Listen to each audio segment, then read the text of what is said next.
السلام علیکم۔ 3 سال تک اسلام کی دعوت خفیہ طور پر دی جاتی رہی۔ اس کے بعد اللہ تعالیٰ کا حکم ہوا کہ اب علی الاعلان دعوت دینا ہے۔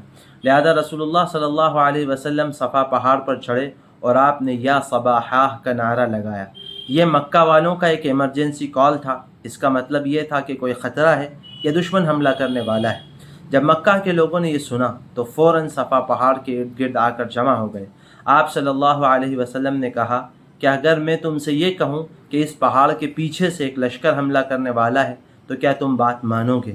یہ پریکٹیکل دعوت کا طریقہ تھا۔ چونکہ آپ صلی اللہ علیہ وسلم اونچائی پر تھے، آپ صلی اللہ علیہ وسلم وہ چیز دیکھ سکتے تھے جو نیچے کھڑے لوگ نہیں دیکھ سکتے تھے۔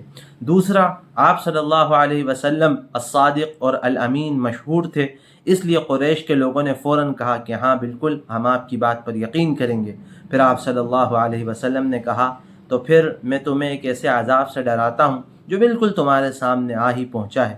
یہ بات سننا تھا کہ ابو لہب نے فوراً کہا کیا تم نے ہمیں اس لیے جمع کیا تھا؟ تبا لک سائر الیوم، تمہارا دن برباد ہو۔ اس پر اللہ تعالیٰ نے جواب میں سورہ لہب نازل فرمائی۔